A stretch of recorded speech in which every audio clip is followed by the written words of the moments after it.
Welcome to Car Wars, and today we're driving two vehicles that seat 7 comfortably, at least mine does, and both cost over $100,000. That's because I'm driving the brand new Cadillac Escalade, and Tommy is driving the Sun City Special. No, I'm driving the new Lexus LX 570. In this video, we're going to compare them.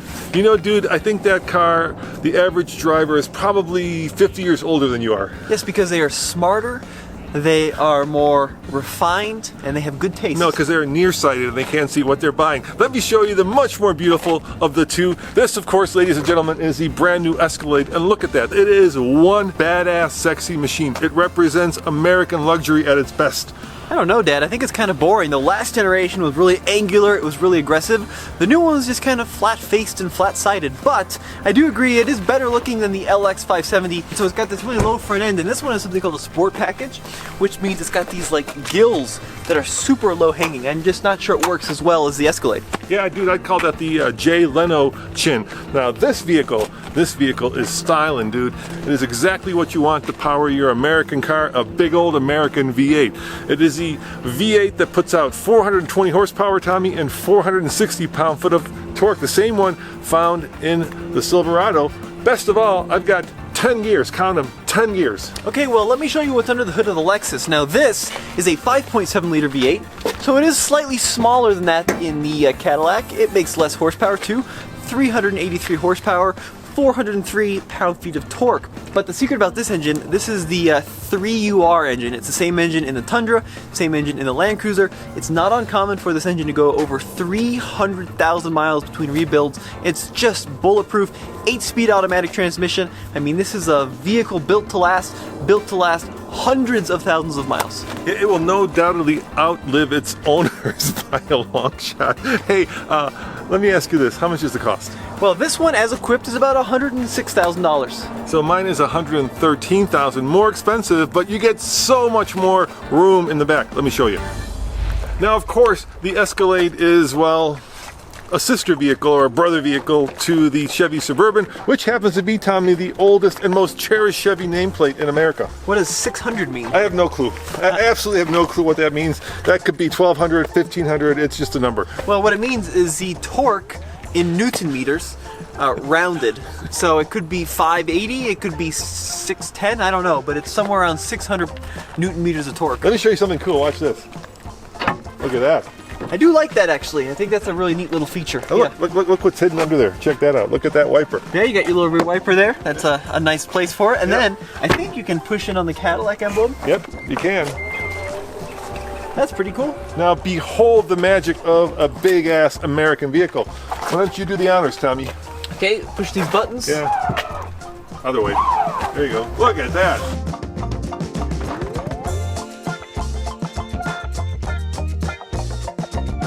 And unlike Tommy's Lexus, the Cadillac actually has enough space where you could sit back here as an adult and not be in the penalty box like you would be in the Lexus. Look at how much legroom I have. Look at how much headroom I have. I mean, you know, yeah, it's a little bit more expensive, but you get a lot more.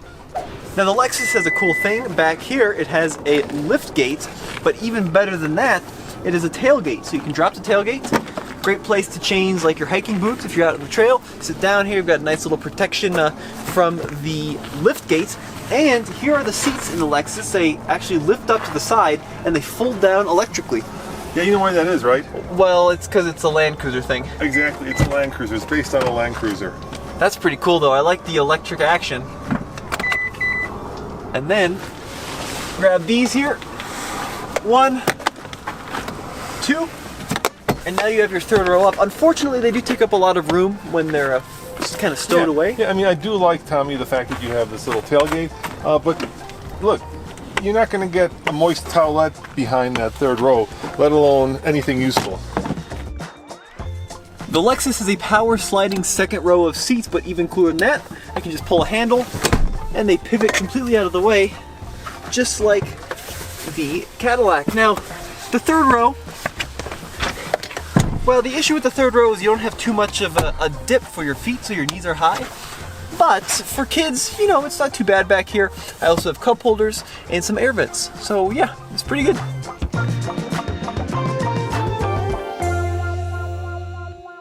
Tommy, I think this is the only vehicle in the world that has a screen on top of a screen. I mean, look at this. I've got like 15 feet of screen here, and best of all, I've got a virtual display right in front of the driver that shows me what's ahead of me, and if I'm using navigation, it will overlay where I'm going on top of that screen. Plus, I have a screen in my rearview mirror, so I can either use it the traditional way, or if there's a lot of people back there, I can flick that on and I can see exactly what's behind me right now. There's a bunch of cute dogs playing in the dog park. Plus, look at this interior, Tommy. It is spectacular. This is a definition of American luxury. It is big, it is bold, it is fierce and in your face, and it is comfortable. It's a little overdone though. I mean, the screens are great now when they work, but what's going to happen 10, 15 years down the road with these screens? And everything is controlled via these screens. There's very few physical buttons apart from the climate control. I mean, it's a little bit worrying to think about the longevity. And you know what else I have? What? Check this out. There's a little screen in my steering wheel right here. Yeah. You know what that is? Yeah, Super Cruise. Yeah, that is Super Cruise, which is the best and most advanced autonomous driving system you could buy in America, because GM has actually mapped most of the highways in America, and this vehicle will drive itself with, of course, the driver paying attention. It's level 2 autonomy or thereabouts on most American highways. Did you see this? Did you see your fridge? Yes, I know I have a fridge. Yep, you've got a fridge in there. You've got dual cup holders under here. I think it's a beautiful interior. I worry about all the technology for its longevity. So the interior of the Lexus is certainly a little bit more old school than the Cadillac, but it's beautifully well made, and it's incredibly comfortable, and it has some pretty good tech. You know, this interior would have been very popular like when your grandma was buying her Lexus 20 years ago. You know what, I don't care? What? Because I've got a tune knob and a volume knob, and I've got controls to select radio, media, I have different climate controls. I really think this is a good system, and it's easy to use, and it's beautifully well executed.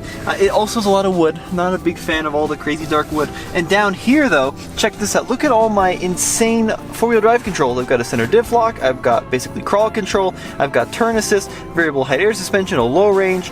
I mean, this thing is built to tackle some serious terrain. Yeah, no, I will give you that. I do love the fact that you've got all this off-road, but of course with that Jay Leno chin, you'll never use it, and let's face it, most owners will never use it. I mean, you don't want this particular exterior sport package for going off-road, but I do love the fact that you have it, and at some point, 30 years from now, someone's going to have one hell of an off-roader. And the seats are better. I really do think that these are more comfortable and much softer seats than the Cadillac. The one thing I would say, Tommy, and I do love real buttons, but this has just a boatload of real buttons. I mean, not only do you have all these buttons, but you've got buttons hidden down there behind the steering wheel that you can't even see.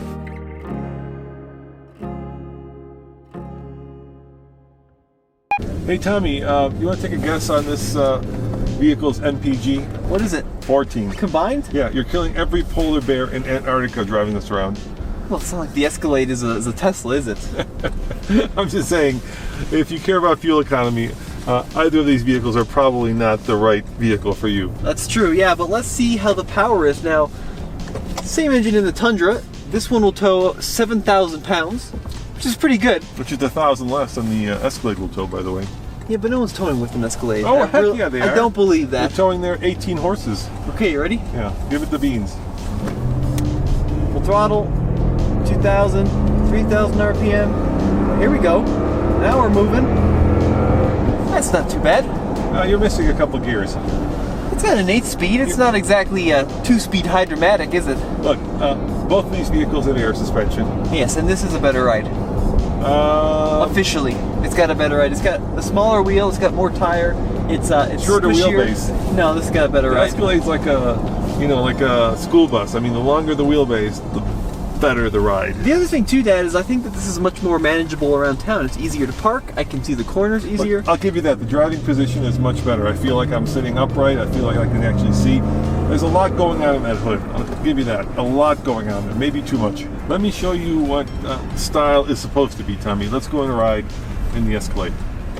So on paper, this thing averages 16 mpg combined, but what are you currently averaging? I am averaging 12.7, Tommy. Yeah, 12.7 I think is what I heard, which isn't so good. Yeah, well, I mean, it is a big vehicle, so you are going to pay the price. Once again, if you're looking for fuel economy, neither of these two are probably the right choice. But look at how stylish and how elegant and just how modern this interior is compared to yours, right? You've got a screen on top of a screen, then you've got your major controls right here in screen form, and then you've got, HVAC buttons so that if you do need to, for instance, change your temperature, you can do so. Yeah, but you were just struggling with the massaging seats. Yeah, I hate massaging seats, but I managed to turn them off. I mean, it's. Do you want to give us some gas? Oh yeah, it's quicker. It's quicker. That V8 is quicker, and that's at a mile above sea level. Yeah, I mean, it's a very comfortable, very big SUV, and it is very big. I mean, I'm having a hard time seeing over the hood, and I'm 6'1". I mean, it's a tall beast. Yeah, this is not one you definitely want to take off-road, but it does say a lot about the owner, and it says, I am successful, I am bold, I am, in your face, and I am America. I mean, this is American luxury. Tommy, would you agree that a vehicle says a lot about the driver? I do. Well, the Escalade says, I love Dua Lipa. That says you love Frank Sinatra. Yeah, but hear me out. The Lexus, incredibly well made, built in its own special factory in Japan. It's one of the best made cars in the world. It holds its value like crazy, and it will go several 100,000 miles in absolute quiet and comfort. Yes, it looks a little funky, and it doesn't have the same tech as a Cadillac, but it's still my choice. I think it's much smarter. One word, Tommy, YOLO. That's silly. And that's how you end up with a $50,000 depreciation in a matter of a few years, whereas that Lexus, not going to depreciate nearly that quick. As always, this is Roman and Tommy saying thanks for watching, and check out other car wars on TFL Car because we're having way too much fun. All right, see you next time. Ciao.